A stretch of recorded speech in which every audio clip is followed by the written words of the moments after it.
Welcome. আজিৰ এই ভিডিঅ'টোত আমি আলোচনা কৰিম কেমিষ্ট্ৰি কেনেকৈ পঢ়িবা। তোমালোকৰ বহুতৰ এইটো প্ৰব্লেম হৈছে যে কেমিষ্ট্ৰি পাৰ্টটোত থকা ৰিয়েকশ্যনছবিলাক আমি কেনেকৈ মনত ৰাখিম। গোটেই যদি আমি কেমিষ্ট্ৰিটো চাওঁ তাত অকল ৰিয়েকশ্যনছহে আছে।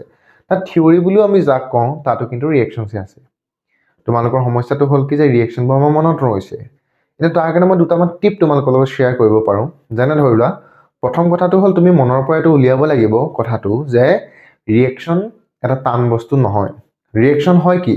ৰিয়েকশ্যন হৈ গ'ল তোমাৰ পৃথিৱীখনত মানে তোমাৰ আশে পাশে ঘটি থকা ঘটনাবিলাকক ৰিপ্ৰেজেণ্ট কৰা মাত্ৰ এটা কথা। মানে তোমাৰ কিনাৰত কিবা এটা ঘটনা ঘটিছে, তোমাৰ আশে পাশে কিবা এটা ঘটনা ঘটিছে, সেই ঘটনাটোক তুমি কিদৰে চমুকৈ দেখাবা, শ্বৰ্ট কৰি দেখাবা, তাক ৰিপ্ৰেজেণ্ট কৰিবৰ কাৰণে আমি এটা ইকুৱেশ্যন বনাওঁ।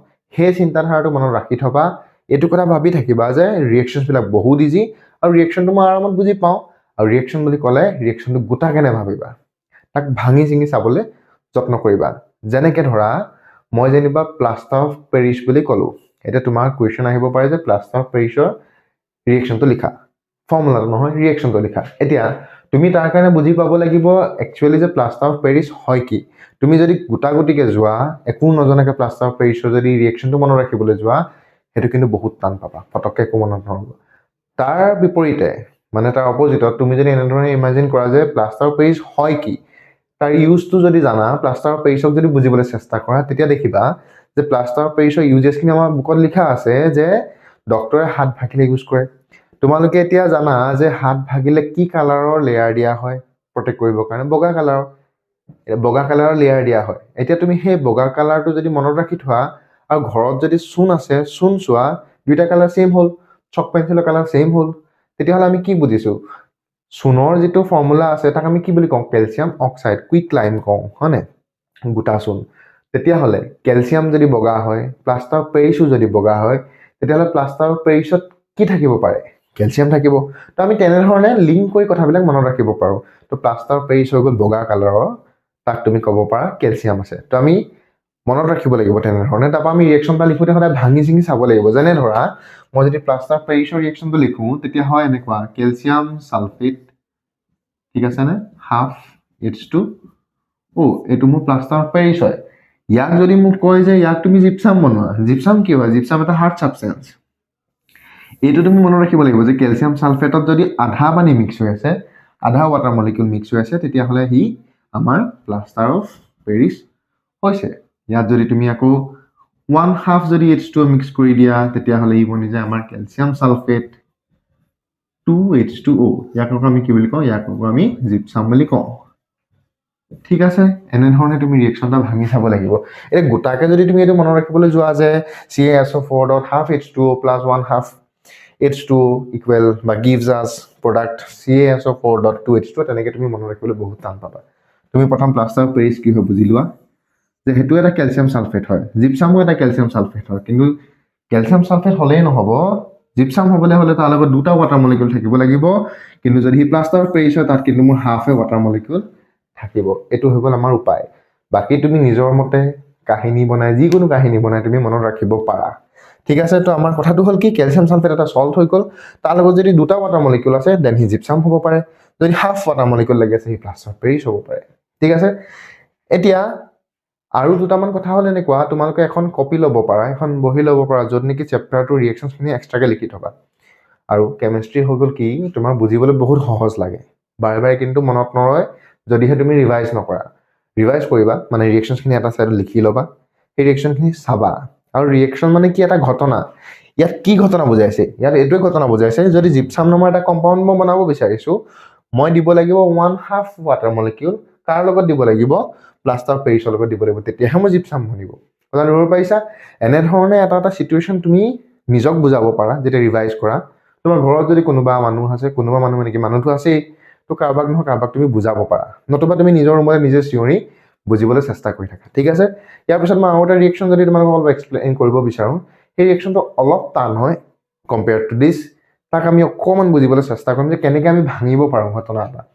এষ্টাৰিফিকেশ্যন ৰিয়েকশ্যন বুলি আমাৰ ওচৰত এটা ৰিয়েকশ্যন আছে, এষ্টাৰিফিকেশ্যন। সেই ৰিয়েকশ্যনটোত বনে কি? এতিয়া তোমাক যেতিয়া ক'বা এষ্টাৰিফিকেশ্যন ৰিয়েকশ্যনৰ ৰিয়েকশ্যনটো লিখা, তাৰ মানে এইটো নুবুজায় যে তুমি মুখস্থ কৰি থৈছা লিখিছা। তাৰ মানে এইটো বুজায় যে এষ্টাৰিফিকেশ্যন ৰিয়েকশ্যনটোৱে কি ঘটনা বুজাইছে মোক। এষ্টাৰিফিকেশ্যন ৰিয়েকশ্যনৰ কোনটো ঘটনা বুজায় সেইটো ঘটনা বুজায় যে যিটো ঘটনাত বা যি প্ৰক্ৰিয়াৰ থ্ৰুৱেদি যিটো প্ৰচেছৰ থ্ৰুৱেদি এষ্টাৰ বনে এষ্টাৰ কি এতিয়া এষ্টাৰ হৈ গ'ল এনেকুৱা এটা বস্তু যাৰ থ্ৰুৱেদি কি বনোৱা হয় পাৰফিউমছ বনোৱা হয় ভাল গোন্ধায় মানে এষ্টাৰ ঠিক আছে তো এষ্টাৰ বনাবৰ কাৰণে আমাক কি লাগিব এতিয়া এইডোখৰতে আহে তুমি কেনেকৈ কাহিনীবোৰ লিংক কৰা এষ্টাৰ বুলি যদি কোৱা ESTER হয় হা এইটো হৈ গ'ল মোৰ এষ্টাৰ অসমীয়াত এনেকৈ লিখা হয় এষ্টাৰ এষ্টাৰ এতিয়া এষ্টাৰ বনিছে বনাব লাগিব তুমি এজ এ প্ৰডাক্ট তো ইয়াত ই আছে দেখিছানে তো দুটা ই লগ লাগি এটা এষ্টাৰ বনে এনেকৈ তুমি ইমেজিন কৰিব পাৰা তো ইয়াত কি কি হ'ব পাৰে দুটা ই এটা হৈ গ'ল ইথানয়িক এচিড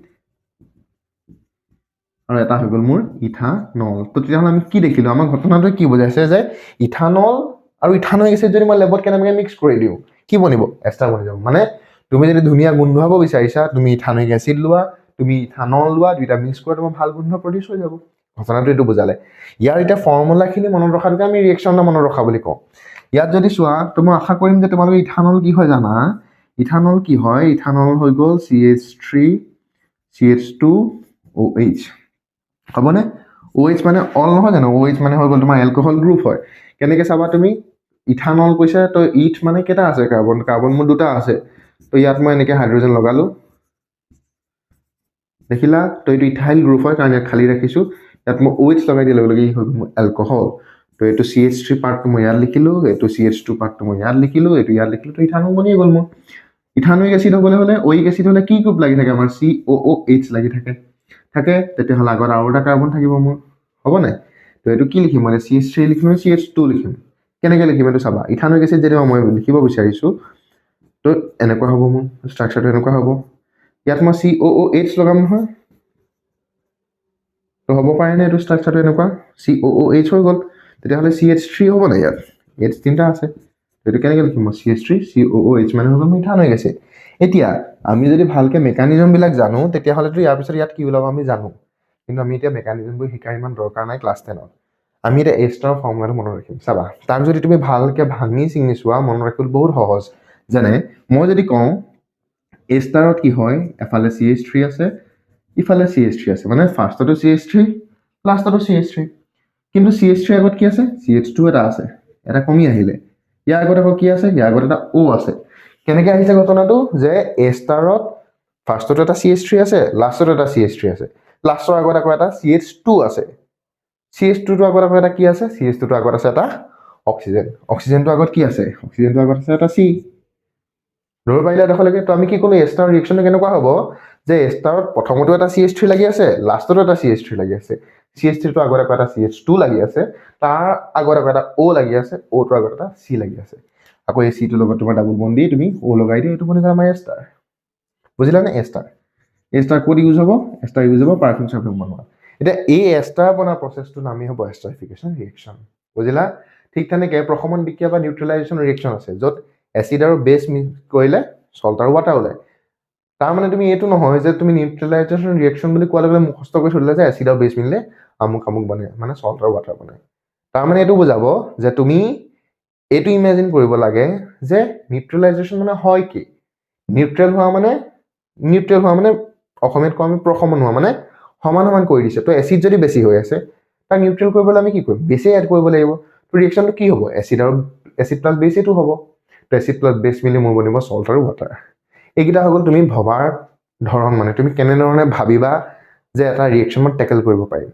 আইডিয়া হৈ গ'ল মোৰ এইকেইটাই যে তুমি এখন কপি লোৱা কপিখনত তোমাৰ ফাৰ্ষ্ট চেপ্টাৰটোৰ ৰিয়েকশ্যনকেইটা লিখা যিকেইটা তুমি ইম্পৰ্টেণ্ট বুলি জানা ছেকেণ্ড চেপ্টাৰ লোৱা তাৰ ৰিয়েকশ্যনকেইটা লিখা থাৰ্ড চেপ্টাৰ লোৱা ফ'ৰ্থ চেপ্টাৰ লোৱা দেন গোটেই ৰিয়েকশ্যনখিনি তুমি চেপ্টাৰ ৱাইজ লিখা তাৰপিছত চেপ্টাৰবিলাক ৰিভাইজ কৰা চেপ্টাৰ মানে ৰিয়েকশ্যনখিনি ৰিভাইজ কৰা এনেকৈ ৰিভাইজ কৰিবা একবাৰটো বুজি ল'বা যে ঘটনাটো হৈছে কি ঘটনাটো বুজি ল'লা তাৰপিছত তুমি ইয়াত যেনেকৈ আমি ভাঙি ভাঙি চালোঁ তেনেকৈ তুমি ভাঙি ভাঙি চাবা তাৰপিছত তুমি বুজোৱা নিজকো চিঞৰি বুজাব পাৰা তোমাৰ ঘৰত থকা মানুহকো তুমি চিঞৰি বুজাব পাৰা কিন্তু বুজোৱা ৰিয়েকশ্যন যদি তুমি নুবুজোৱা তুমি যদি ৰিভাইজ নকৰা তোমাৰ মনত কিন্তু একো নাথাকিব আৰু এটা টিপ ডেইলি তুমি দুটা হ'লেও মিনিমাম কেমিকেল ৰিয়েকশ্যন বেলেঞ্চ কৰিবলৈ আৰম্ভ কৰা বেছিটা দিন নাই আমাৰ এক্সামলৈ এইকেইটা দিনো কিন্তু যথেষ্ট চাফিচিয়েণ্ট যদিহে তুমি কোৱাৰ ধৰণে ফ'ল' কৰা ৰিয়েকশ্যনছবিলাক কিন্তু তোমাৰ মনতটো ৰৈয়ে যাব বুজিছা কথাটো তো মই আশা কৰিছোঁ তুমি বুজি পাইছা তোমালোকে কথাখিনি বুজিছা আমাৰ এই ভিডিঅ'টোৰ তলত এটা কমেণ্ট বক্স আছে যিটো তোমালোকে জানাও তোমালোকৰ যদি কিবা ডাউট আছে কিবা জানিব বিচাৰিছা এক্সট্ৰা কমেণ্ট বক্সত কমেণ্ট কৰি জনাবা কমেণ্ট বক্সটো সদায় খোলাই থাকিব কমেণ্ট বক্সত জনাবা আমি যিকোনো প্ৰব্লেমৰ যদি সমাধান দিব পাৰোঁ তেতিয়াহ'লে ভিডিঅ'টো নিশ্চয় বনাই দিম ঠিক আছে ইয়াকে কৈ এই ভিডিঅ'টো সামৰিছোঁ আশা কৰিছোঁ তোমালোকৰ এক্সামবিলাক ভাল হওক একো যাতে প্ৰব্লেম নাথাকক সায়েন্সো যাতে ভাল কৰা লগতে বাকীকেইটা ছাবজেক্টটো যাতে ভাল কৰা থেংক ইউ ধন্যবাদ